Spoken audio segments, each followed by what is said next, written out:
Assalamualaikum warahmatullahi wabarakatuh.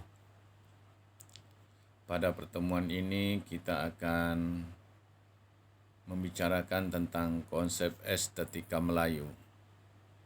Bahwa bangsa Melayu yang identik dengan Islam mempunyai konsep tersendiri tentang estetika. Pertama kita akan membicarakan sedikit tentang pengertian estetika.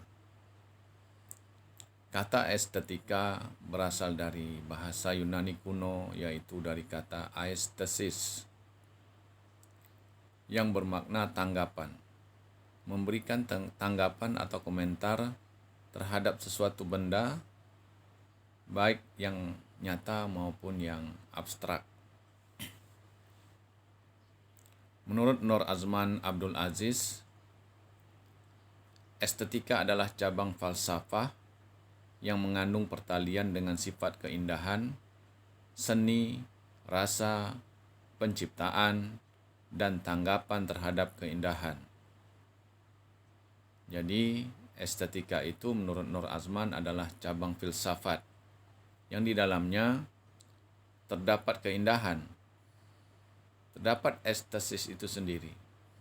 Estesis itu juga terdapat di dalam seni, di dalam rasa dan penciptaan serta tanggapan kita sebagai bangsa, sebagai umat, sebagai manusia sosial. Selanjutnya menurut Jakob Sumarjo dalam buku Filsafat Seni, estetika mempersoalkan hakikat keindahan alam dan karya seni. Jadi Sumarjo lebih memfokuskan pada objek alam dan karya seni, bahwa keindahan itu adalah keindahan alam dan karya seni. Memang kalau kita berpikirkan, kalau kita teliti, atau kalau kita analisis, alam dan karya seni merupakan dua sisi yang mirip atau yang hampir sama. Satu sisi dia merupakan suatu kenyataan yang diciptakan oleh Allah, yaitu alam semesta. Dan karya seni adalah hasil ciptaan manusia yang biasanya merupakan replika dari alam semesta. Nah, pada dasarnya alam semesta itu dan karya seni mempunyai keindahan-keindahan. Karena itu bisa dikatakan bahwa alam dan karya seni mengandung nilai-nilai estetika.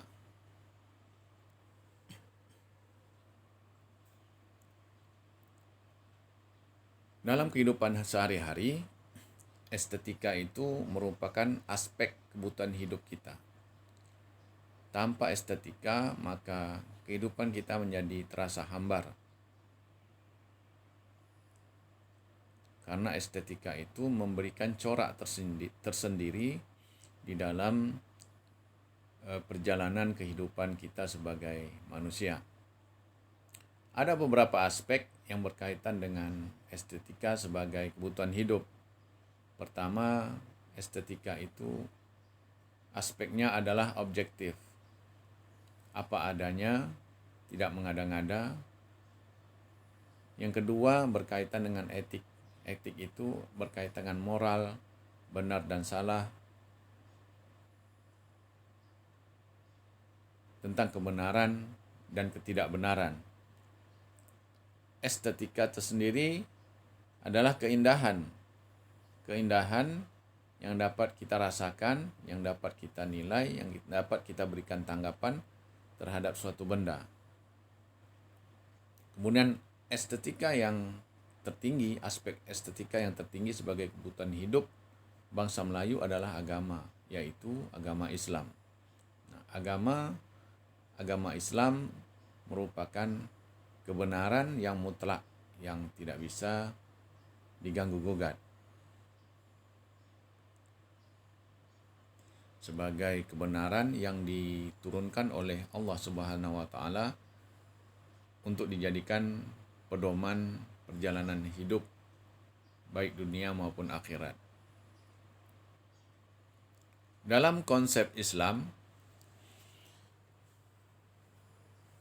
masalah estetika ini juga ada dibicarakan di dalam adat sebenar adat dunia Melayu. Di dalam kitab suci Al-Quran, Allah Subhanahu wa Ta'ala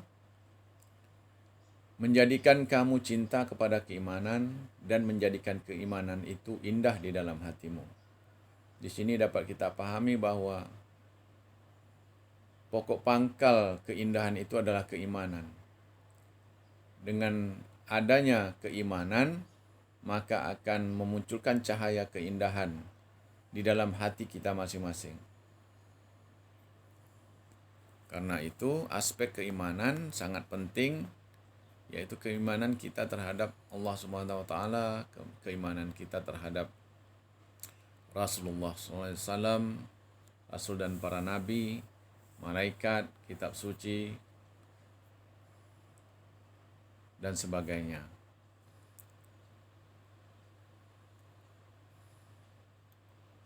Dalam satu riwayat dikisahkan bahwa ada seorang laki-laki bertanya kepada Rasulullah, "Wahai Rasulullah, sesungguhnya aku menyukaiku bila aku berpakaian bersih, kepalaku berminyak, tali sandalku baru." Kemudian ia menyebutkan semuanya hingga menyebutkan ikatan cambuknya. Lalu dia bertanya, "Apakah termasuk kesombongan, wahai Rasulullah?" Rasulullah Shallallahu Alaihi Wasallam bersabda, "Tidak, itu adalah keindahan. Sesungguhnya Allah itu Maha Indah, menyukai keindahan. Namun, kesombongan adalah menolak kebenaran dan meremehkan manusia." Dan ini tercantum di dalam hadis riwayat Ahmad dan hadis riwayat Muslim. Riwayat ini mengisahkan tentang keraguan-raguan seorang laki-laki terhadap kesenangan atau kesukaan yang dia lakukan dalam kehidupan sehari-hari. Tentang kerapiannya dalam berpakaian, tentang keindahannya di dalam berpakaian. Rasulullah SAW menegaskan bahwa itu bukanlah suatu kesombongan, melainkan itu adalah suatu keindahan. Dan Allah menyukai keindahan.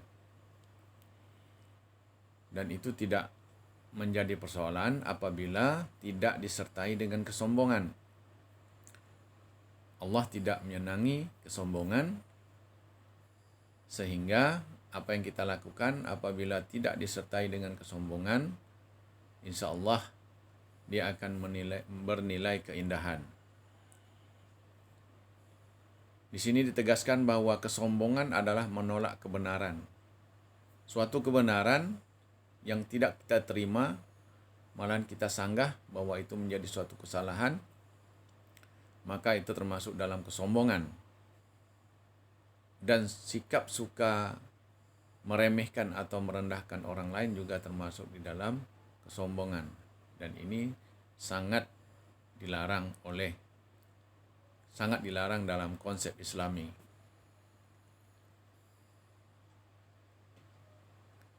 Menurut Hamidi, ada beberapa muatan estetika. Pertama, di dalam estetika itu terdapat pesan, pedoman, teladan tentang jalan yang benar.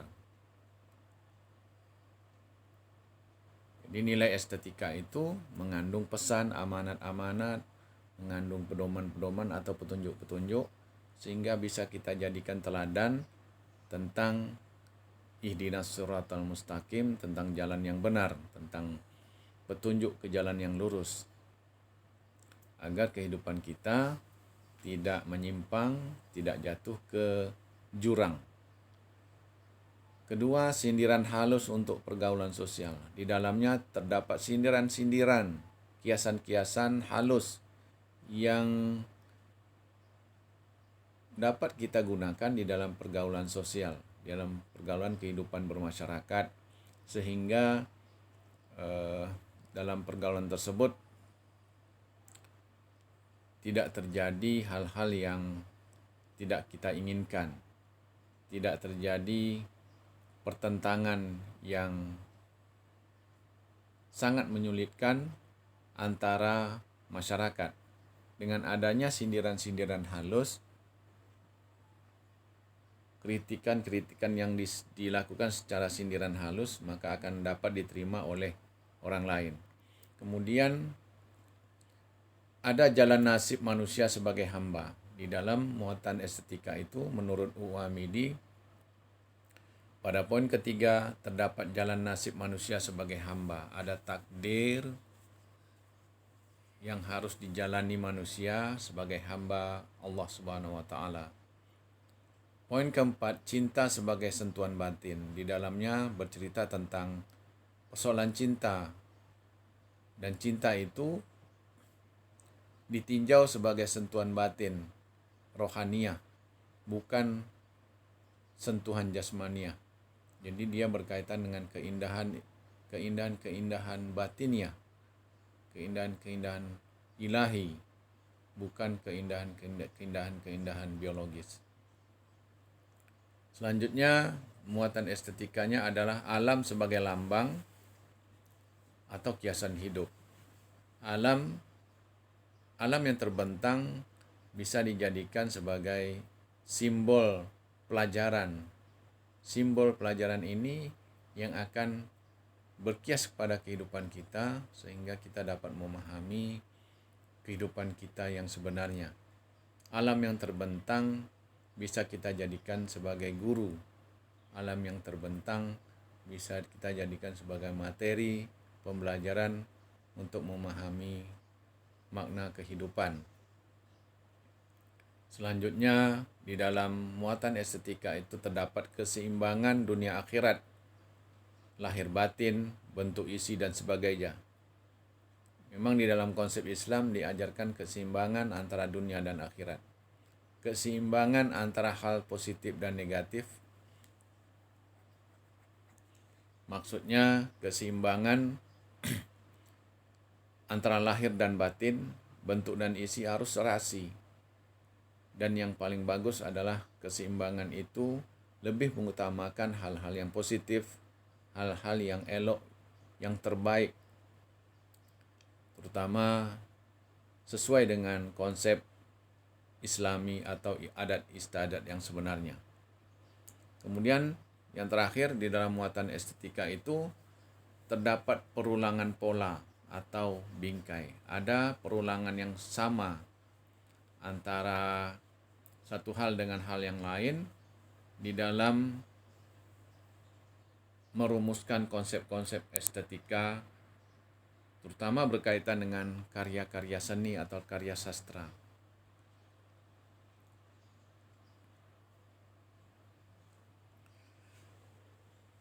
Pada dasarnya estetika Melayu merupakan estetika Islam. Ada 5 jenis estetika di dalam estetika Melayu atau estetika Islam. Pertama, sensual dan duniawi. Jenis ini lebih mengutamakan estetika yang bersifat duniawi, yang bersifat jasmaniah, sehingga apa-apa yang terlihat indah secara fisik itu termasuk di dalam jenis sensual dan duniawi. Semua yang diperhatikan dalam bentuk fisik. Kemudian yang kedua adalah jenis estetika alam atau natural. Alam natural kita lihat mengandung keindahan yang luar biasa sebagai ciptaan Allah Subhanahu wa taala yang membentangkan alam serta isinya untuk kepentingan manusia di dalam mengelola untuk kehidupan sehari-hari. Namun, keindahan alam ini terdapat hal-hal yang menarik perhatian manusia sehingga dalam pengelolaan alam manusia melakukannya secara berlebih-lebihan. Nah, ini mengakibatkan hal-hal yang negatif yang juga akan menimpa kita sebagai umat manusia. Jenis estetika Melayu Islam selanjutnya adalah akliyah atau ajuk. Nah, jenis ini lebih mengutamakan keindahan yang berkaitan dengan akal pikiran manusia. Sesuatu yang dianalisis dengan akal pikiran manusia. Seperti yang sudah kita ketahui bahwa akal pikiran yang telah menjadikan manusia lebih sempurna daripada makhluk yang lain diciptakan Allah Subhanahu wa taala. Estetika yang keempat adalah estetika rohaniyah, berkaitan dengan kehidupan rohaniyah. Semua kehidupan rohaniyah itu mengandung nilai-nilai keindahan. Itu merupakan jenis estetika rohaniyah. Namun sayangnya tidak semua alam rohaniyah ini bisa kita kaji karena banyak hal-hal gaib yang mengandung misteri yang tidak selesai untuk dikaji oleh kita sebagai bangsa atau sebagai umat manusia. Nah, estetika yang tertinggi adalah estetika ilahi. Apabila kita sampai pada tahap estetika ilahi, maka semua yang kita pandang, semua yang kita pegang, semua yang kita rasakan, semua yang kita pikirkan, semua yang terbentang di alam, semua yang ada secara sensual dan duniawi ini, itu berujuk kepada yang satu, yang ahad, yaitu Allah Subhanahu wa taala. Apabila kita sudah mencapai tingkatan seperti itu, maka kita sudah mencapai keindahan Melayu, keindahan Islam yang hakiki, yang tertinggi, yaitu ilahi. Semuanya menyatu kepada Allah Subhanahu wa taala. Ketika kita memandang alam terbentang yang indah, maka kita akan otomatis merujuk kepada Allah Subhanahu wa taala. Ini ciptaan Allah Subhanahu wa taala yang maha indah. Apabila kita berpikir sesuatu dengan cerdas, maka kita langsung mengaitkan pikiran cerdas itu kepada Allah Subhanahu wa taala. Ini semuanya adalah yang diberikan oleh Allah Subhanahu wa taala kepada kita baik secara batin maupun rohaniyah. Singkatnya, estetika Melayu, estetika Islam yang tertinggi tangganya adalah estetika ilahi. Semuanya dipandang, semuanya dipegang, semuanya dipikirkan, semua yang dinilai atau diberi tanggapan berdasarkan dasar yang menciptakan kita, yaitu Allah Subhanahu wa taala.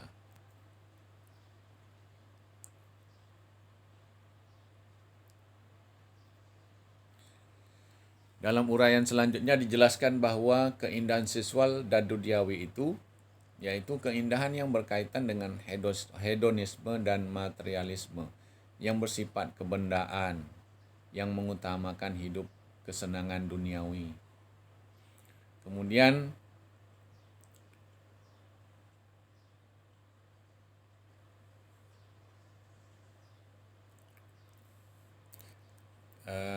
estetika keindahan alam itu dapat kita pahami baik dalam karya abstrak maupun dalam karya nyata. Karya nyata yaitu karya yang diciptakan dalam bentuk yang dapat kita temukan dalam kenyataan hidup sehari-hari. Sementara yang abstrak yang memerlukan interpretasi yang mendalam sehingga dapat kita temukan keindahan tersebut. Itu biasanya dapat kita temukan di dalam karya seni, karya sastra, dan sebagainya. Yang tujuannya untuk mengajuk pikiran kita untuk merenungkan sesuatu makna.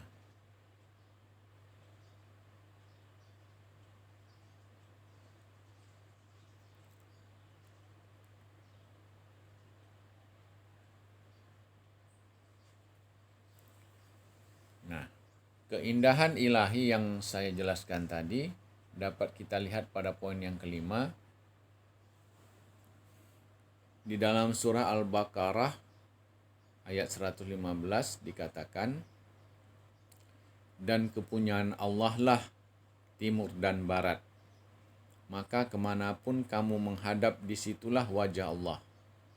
Sesungguhnya Allah maha luas, rahmatnya lagi maha mengetahui.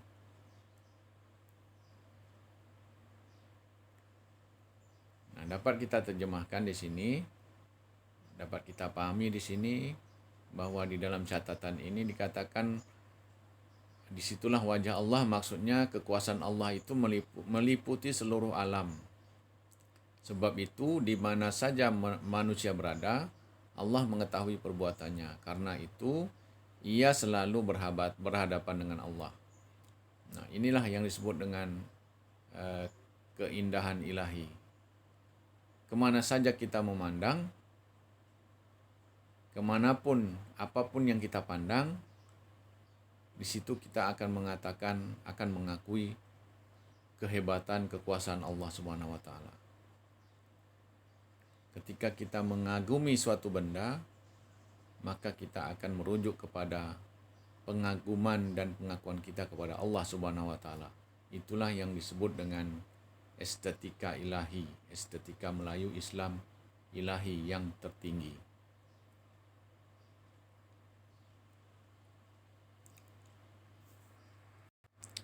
Demikian penjelasan dari saya tentang konsep estetika Melayu yang identik dengan estetika Islam. Mudah-mudahan materi ini dapat memberikan pemahaman bagi kita semua dan tidak menutup kemungkinan para mahasiswa bisa menambahkan atau mengembangkan materi ini dari berbagai referensi lain yang lebih hebat, lebih dahsyat tentang estetika Melayu. Saya yakin masih banyak referensi lain yang membicarakan tentang estetika Melayu ini. Demikian, mohon maaf. Assalamualaikum warahmatullahi wabarakatuh.